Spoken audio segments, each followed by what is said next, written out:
All right. Hello, chain breakers. How are y'all doing? We're back at it again. And I just noticed my plug. Oh, I done ran over my plug. Let me plug up my laptop, y'all. How are y'all doing? Y'all don't mind me. I done ran. Oh, okay, there we go. Let me plug this thing. Plug my MacBook. Don't mind me. How are y'all doing? See, this is what happens when you're live and in living color. In living color. All right, there we go. You heard that sound. You heard that ding. All right, there we go. All right, how are y'all doing? It's good to see you. All right, y'all. Today we are talking about how fighting with a narcissist is a losing battle. When you fight with a narcissist, all right, you are volunteering as tribute, and may the odds be ever in your favor. All right. So today I was thinking about this topic. And of course, I won't be live today. I'm going to upload this on Saturday. All right. But I wanted to send a message. I was going to do it for the VIPs, and I'll have another message for them. So if you want to join the channel, hit that join button. All right. But I wanted to give this message to you for those who have an ear to hear. And I was thinking about this morning, how narcissists, they love the fight, right? They love fighting. And I was thinking about, my own experiences with narcissists, and we can see them, with trolls. We can see them, whether it's on your workplace, in your family. And, we try to do so much to, war against them and, gray rock them and, all these methodologies. But the bottom line is, how do you fight someone who doesn't have a conscience? If you're a highly empathic person and you're a forgiving person, how do you fight someone who loves fighting? That's, man, that's kind of dangerous, because the enemy's objective is to wear you down. And that's what a narcissist does. A narcissist wears you down. When I think about, when I was in those situations, when I was, when I was married to a sociopath, his objective was to wear me down. It was to control me. It was to, bring me under, submission of Jezebel. It was to wear me out. And when he couldn't control me, he tried to physically dominate me, where he lost control. You know what I'm saying? So that's a dangerous situation to be in. Um, and the narcissist, and I saw firsthand how narcissists, they try to win at all costs. That's very dangerous, right? When you're a empathic person and you're a person of character and integrity, all right, and you love this person, or care about this person, and even if you're, in a work environment with this person and you're a person of character and integrity, and this person wants to do everything to win at all costs, that I realize, like, these people will stop at nothing. Now, these are people who, who will do the unconscionable and then sleep good. The wicked can't sleep, unless they do evil. And that is what a narcissist does. There's no rest for the weary unless they do evil. And that's what a narcissist is. And this is why many, when you're in this situation, many of you are going through sleep deprivation, because the narcissist is trying to wear you out. That is their objective. How many of you have went through sleep deprivation and you wonder why they wait to the nighttime? And I always say the nighttime is the right time, baby. The nighttime is the right time to turn on the lights. The nighttime, especially if you're in an interpersonal relationship, a parent too, they may come in and turn on the lights and flip all the lights and, do different things. It's a wartime tactic. You understand me? So they do different things. They'll start arguments. They'll come in. I remember the sociopath used to low crawl to get my phone, just like some of the craziest things. All right. But they are very, they're very evil minded. They don't think and they don't have the rationale of a regular person. They just don't. All right. So if you're in that situation, I always say my heart goes out to you, because you'll be losing. You'll be losing because you're fighting. You're on the losing side. you're on the losing side. You're on the side of a narcissist. All right. And the narcissist is on the side of Satan. I'm sorry to tell you, they are dominated by the Jezebel spirit. They are dominated by demonic forces. They are dominated by Jezebel. That's why they do the things that they do. Okay. And then when you're born into a narcissistic world, a Jezebelic system, it teaches you to have a high tolerance for these people. Now, I don't know if you're like me, I don't like to fight. I'm a fighter by nature, but I don't like to fight, if that makes sense. You know what I'm saying? I ain't no killer, but don't push me. Do you understand me? I have that mindset. I don't like to fight, but I will fight. Yeah, if that makes sense. Okay. But it teaches you to have a don't test my gangster, you feel me? But I fight in the spirit realm. All right, I got hands, but I fight in the I love the box. All right, but I fight in the spirit realm. Okay, I'm pretty, in the spirit, so I don't like that. But we can tussle if that's I'm just playing. Look, I'm just playing. Look, don't be saying that is not golly. That is not all right. Don't be keyboard wankster. Don't be messaging me. Keep your comment, because I'm gonna delete it. I'm gonna delete it. It's gonna get deleted anyway. All right, but these people teach you to have a high tolerance for abuse. How many of you have a high tolerance? Not anymore. Let me put my hand. I don't have a high tolerance for abuse. I have a low tolerance for abuse now that I'm awakened. But if you are in this, I want you to ask yourself, like, what is your tolerance for BS? Is your tolerance for abuse? Where is your tolerance on a scale of 1 to 10? Where is your tolerance for abuse? Mine is at a negative, probably a -10. For abuse, where's your tolerance for people, messing you over? Where's your tolerance? My tolerance for that is very low, because I dealt with that all my life. Now, some people, they because of what I've went through, my tolerance for that is very low. All right. Some people, they can take a licking and keep on ticking. That used to be me. But because of what I've gone through, and because I am still healing, I'm still healing. I'm not healed in every area. I'm still healing, like that TikTok said. I'm still healing. Don't test me. Who want to test me now? Don't test me. All right. I'm still healing. All right. So my tolerance is low. So some people, they have a high tolerance for abuse. So where is your tolerance for abuse? All right, because that's something that you want to examine. I hope that that's something that you want to examine. Where is your tolerance for abuse? If your tolerance for lies, my tolerance for lies is very low. That's something that's been low. All right. That's been low. My tolerance for cheating, it used to be higher. That's not, where's your tolerance for abuse? Because all that is abuse, emotional abuse, all that used to be very high. Oh, yeah, yeah. To make excuses for people. Now I know that people, how people are, that they do the things they do because that's part of who they are. That's part of their character. All right. Can that change if they want to? Yeah, if they want to. And I'm going to be talking about that on Clubhouse. So join me on Clubhouse on February 28th. I'll talk more about that at the end. All right. Do narcissists change? Can narcissists change? All right. But if you want to change, you can change those things. But when you are growing up in those situations, when you are raised in those situations, it teaches you to have a high tolerance for abuse, and it teaches you to be a fighter for the wrong reasons. Who in here is a fighter for the wrong reasons, for the wrong things, for the wrong people? How many of you are natural fighters, but you're fighting for the wrong things? See, God wants to flip that, where you're a fighter for the kingdom. See, and now what happened with Saul to Paul? He was zealous. He was overzealous for the kingdom of darkness. All right. He was killing and persecuting Christians. Don't you know God just flipped that thing? So how you are in the natural, God will just flip that thing. Do you understand me? So God doesn't take your personality away. He doesn't take away who you are. He just uses it. You flip that thing once you come in there. So I was a fighter. All right. I was a scapegoat. So I grew up taking up for people.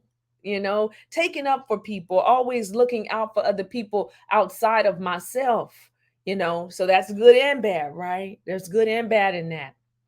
Okay. So I had to learn who and what to fight for, Because sometimes, all right, sometimes we can fight for the wrong things and fight for people who don't want to fight for us, or fight for people who don't really want to be fight for. So you fight with wisdom. That's what I had to learn. So if you're a fighter, you have to learn to fight with wisdom. Fighting with and against a narcissist, that's not wise. Fighting in the natural with a narcissist is not wise. Okay. So if you're fighting with a narcissist, that is a losing battle. You know where narcissists love to fight? Narcissists love to fight in the natural. They love when they take you outside of yourself, because you're fighting on their territory. This is why they bait you out. This is why they trigger you. We'll be talking about triggers tomorrow, all right, on Thursday in CBU. By the time you watch this, that will be OBE, what we call overcome by events in the military. That will be over and done with. But I pray those of you who are in it that you come prepared, all right?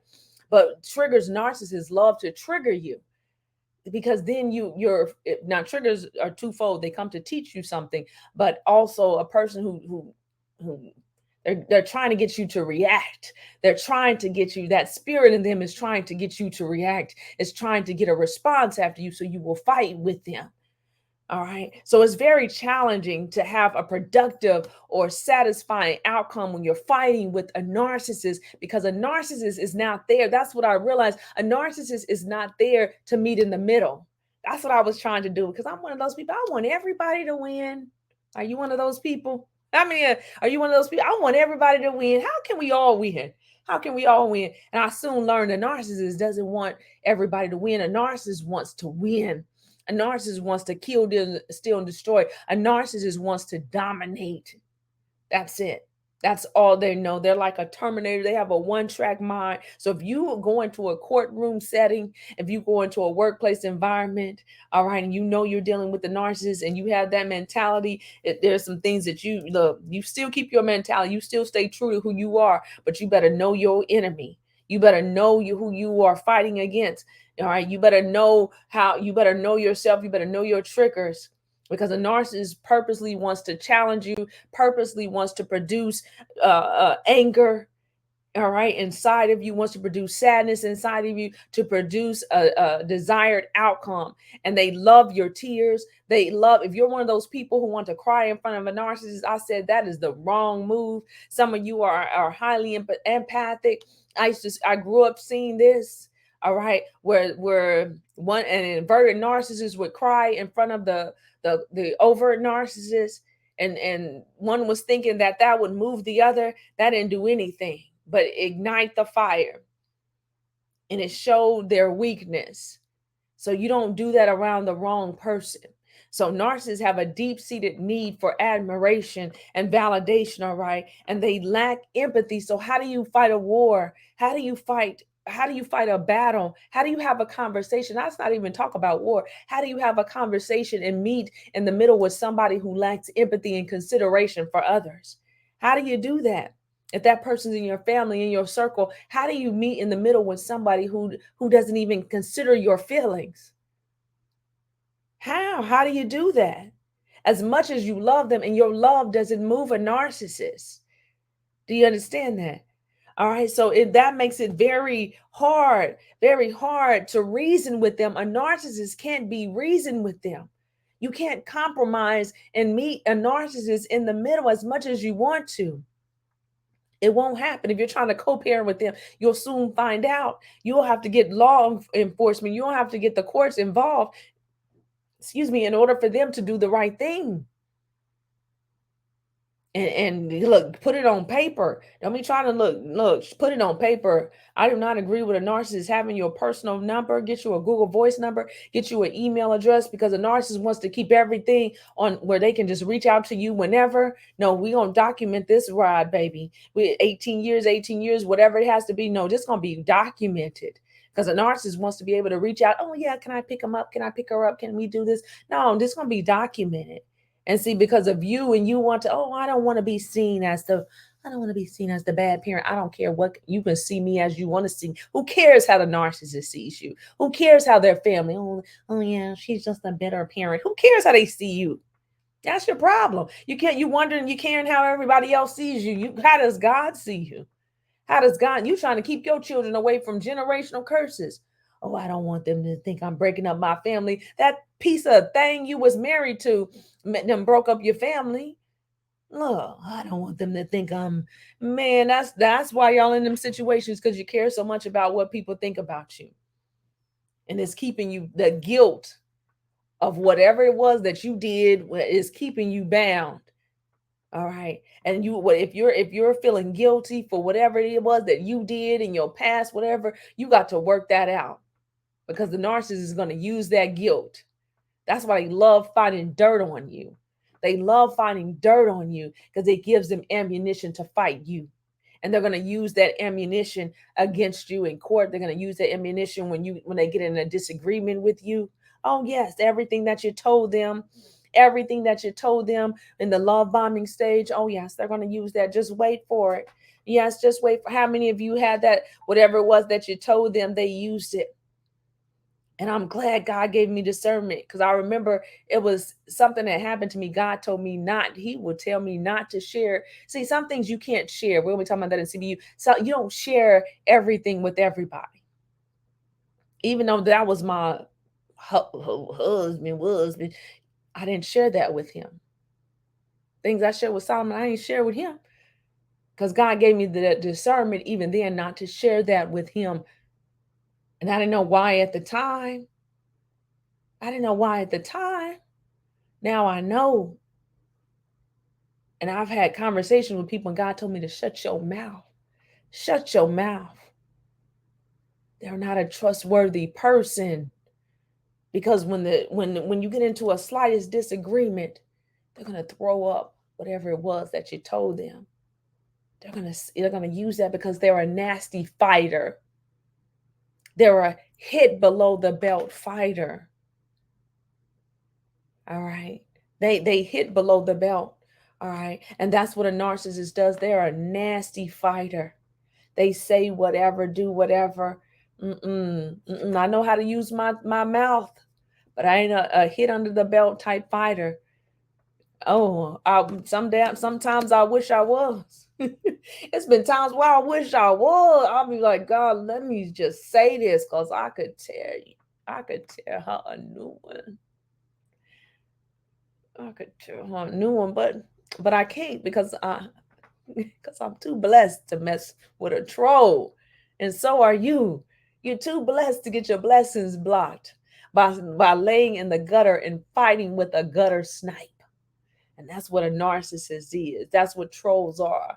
That's what toxic people are.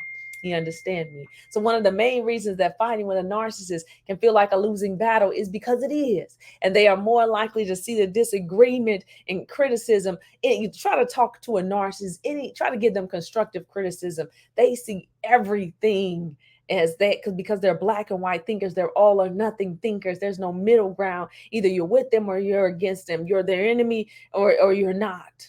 And if you give them the slightest criticism, it is a threat to their ego. And you go from the love bomb, and you go from the best thing to the worst thing, simply because you told them the truth.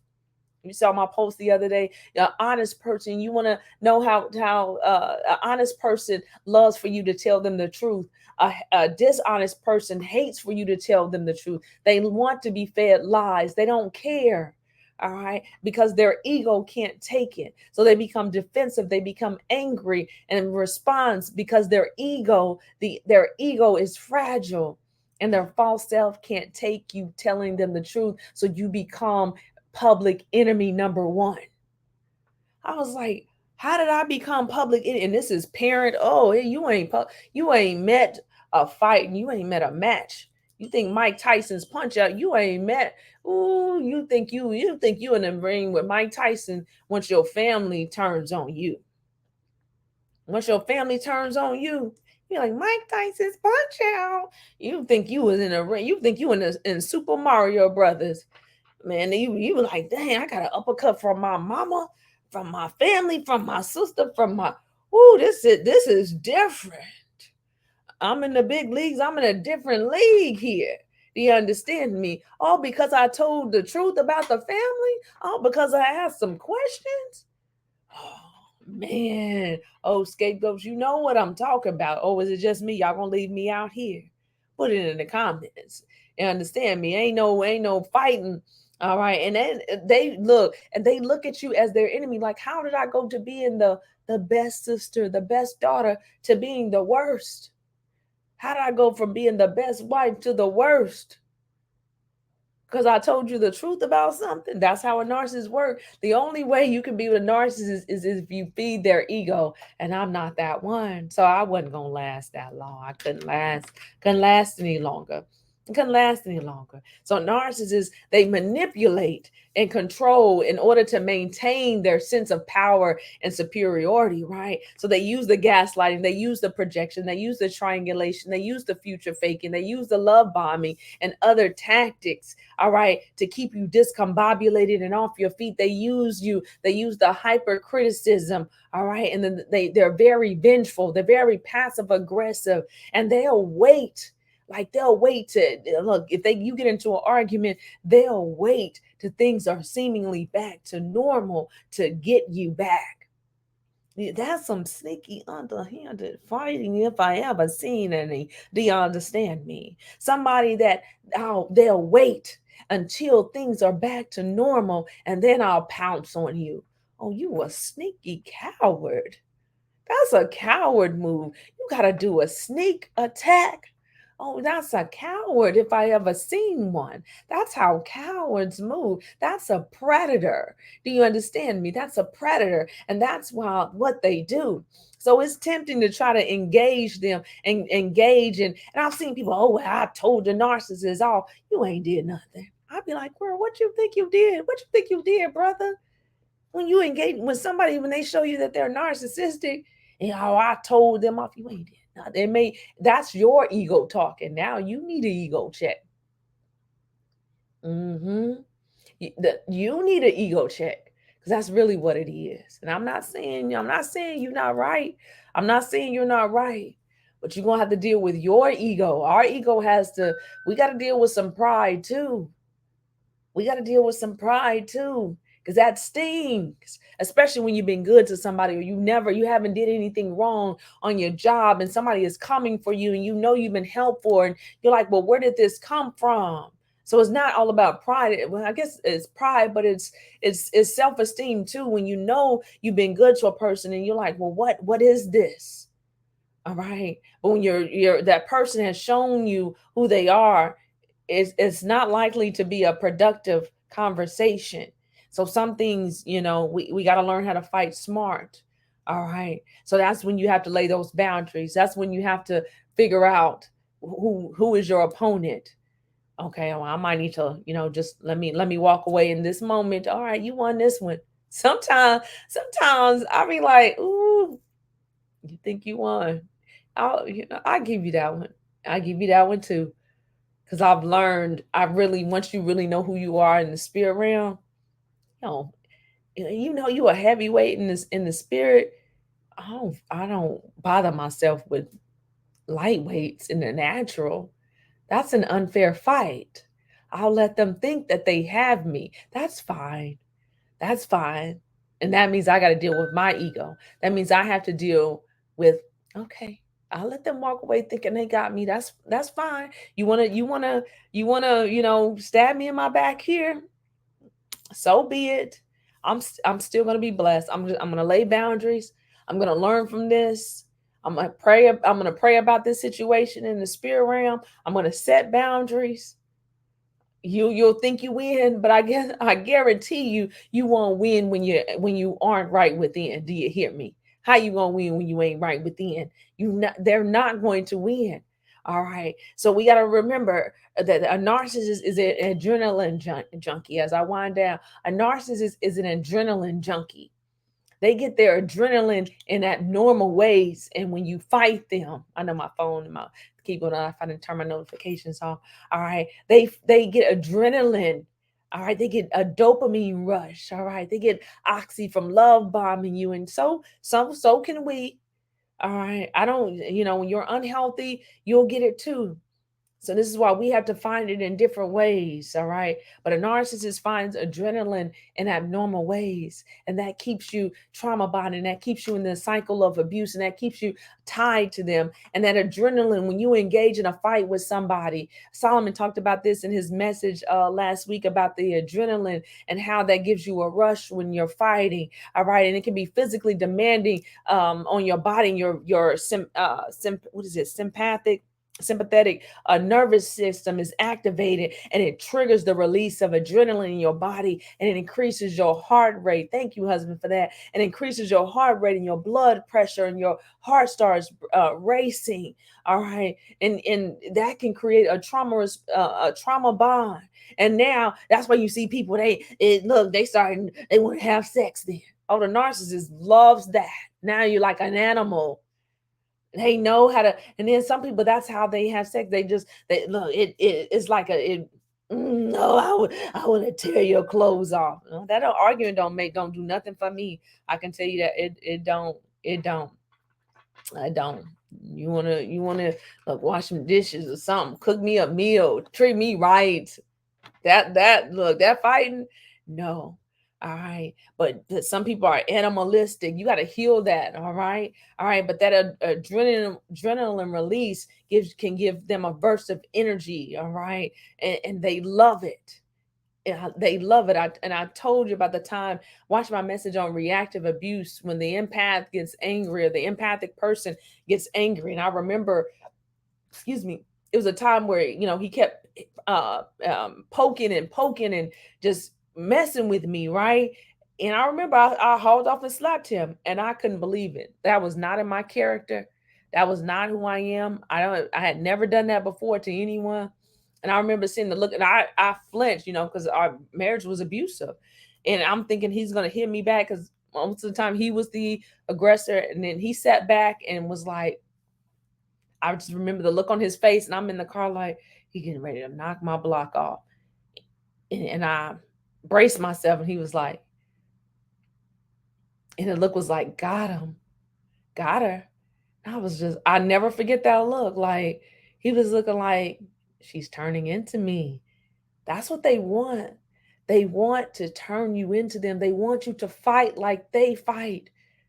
They want you to fight like they fight in the courtroom. They want you to fight like they fight. So now, look, now the comeuppance is not only on you. If you fight like your enemy and you take vengeance, and Solomon just had a message on that. If you take vengeance into your own hand, you take revenge into your own hand, now you got to deal with God. I know that's normal, but you can't fight like your enemy. All right, you can't fight like your enemy. You got to flip that. You got to give it to God, or else you'll become a loser like them. So you got to know when to hold them. You got to know when to fold them. All right, don't allow them to bring you out and bait you out of your perch. All right, you're a king, you're a queen. Do you understand me? And the enemy is going to try to bait you out onto their territory, to bait you, to fight you in the natural realm. The narcissist methods are tried, but they're true. All right. They're not true in the sense of like the belt of truth. They're true in the sense that they work. They work on us, because their job is to try to wear us down, to wear you down. Satan is not complicated. Do you understand me? Narcissists are not complicated. If you look at it, look at all our stories. All of our stories are different people with the same spirit, who do the same exact things, same things in different ways. And people think that they can defy the odds. You cannot defy the odds when you're dealing with Satan. And people, because they get in these situations and they don't understand the nature of Satan, of these demons, of the demonic realm. And they think that learning about how a narcissist thinks in the 5 ways and the 10 sides, and learning how to gray rock a narcissist. Yes, you learn the psychological side, but you got to understand what you're dealing with. You're not dealing with a normal operating person. And it's dangerous to have a soul tie with them. It's dangerous to continuously get into the ring with them, because they will kill you. They're siphoning your spirit. They're siphoning your energy. They're siphoning your life away from you. They're keeping you down. Have you seen the pictures? I always used to say this. Have you seen the pictures of people who are in narcissistic relationships? You've seen them when they're in them, and you've seen them when they get out. Now, when you get out, it takes a little time to rebuild your life. So if you gotten out and you still feel like you look a mess, oh, you don't want to see my pictures when I was going through it. You understand me? So it takes time. It took time for my life to be rebuilt, and I'm still being rebuilt. All right. So give yourself time, give yourself space, give yourself compassion. Allow yourself to be under God's grace. All right. And if you're in it, your life is not over. Your life is not over. But you got to come to terms with certain things. The narcissist is here to kill and steal and destroy. Yes, it works on a spectrum. Yes, it works on a spectrum. All right. But it's a demon at its core. And you can't counsel demons. You can't medicate demons. You have to cast out demons. And that person has to want to be free from the demon. You understand me? All right. So I pray this message helped you. I pray that you understand why fighting with a narcissist is dangerous. All right. You have to be armored up, put on your armor, especially if you're dealing with these people on the workplace, in your family. You have to armor up. Every morning I put on my armor. I put on my armor, the armor that God has given us to fight these demons. We're not fighting people. You're not fighting against a person. You're fighting against spirits. The angels have to come against these principalities. God has given us us armor. God has given us tools and strategies, and we stay connected to the Most High, we will be victorious. It's the only way. The blood of Jesus is the only thing that demons respond to. Do you understand me? When Jesus died on the cross, it is the only thing. The blood never loses its power. Do you understand me? So I pray that you understand, all right, that you have the authority. Now, if you're walking in sin, you don't have the authority. I'm telling you, you don't have the authority.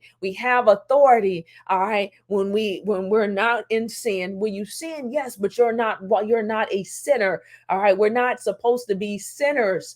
All right. We're not still supposed to be struggling in and out of sin. And if you are, then there's some renunciation. There's some things that you need to do to make sure that you're able to put on your full armor. All right. If you need more information on that, watch my other videos, visit my website. All right. You can schedule a one-on-one. I have limited one-on-ones, or you can ask a question on Wizio.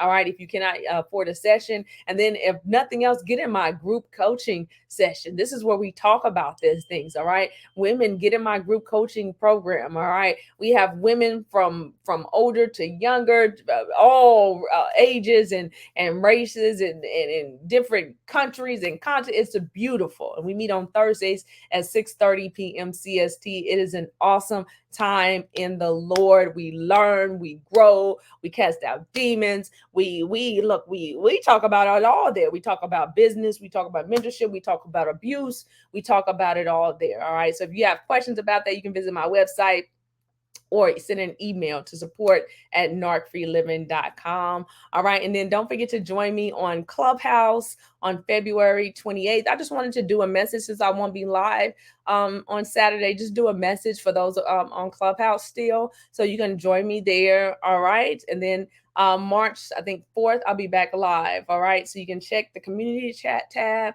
You can check my homepage here on YouTube, and it'll tell you when all the lives are. So I pray that you join me. And don't forget to follow my husband, Faith-Based Workplace. You can go back and catch our message on narcissist love and overcoming abuse. All right. Is there love after abuse? And yes, there sure is. So I pray that this message bless you. What do you think about fighting with the narcissist? What did you learn about that? What techniques have you learned? What do you think about different strategies? For me, I don't fight with narcissists. I don't fight with them. For me, it's a battle that's not worth fighting, because I know what they are. I know what their strategies are. And I don't play with demons. I'm not here to play with demons. That's just mine. If I have to deal with them, my thing is I don't deal with people who are like this. I try my best not to. Now if you work with them, then you will have to come up with different strategies. But I would definitely limit your time with them when you work with them, when they're in your family. You don't have to deal, especially if you don't have to deal with them. As you know, when you co-parent, you have to limit that because their job is to wear you down. They want to stay, is they want to have as much access and time with you as possible. And if you don't understand that you need to limit that time, then they will they will have you right where they need you, all right, to try to destroy you. And then you limit the information you share with them. I don't care if who it is, if it's your mother, your father, your child, whoever it is, you limit the information you share because they come with monitoring spirits, all right? And that's a whole other message. All right, so God bless you. I look forward to seeing you around. All right, I will see you next time. Have a good one.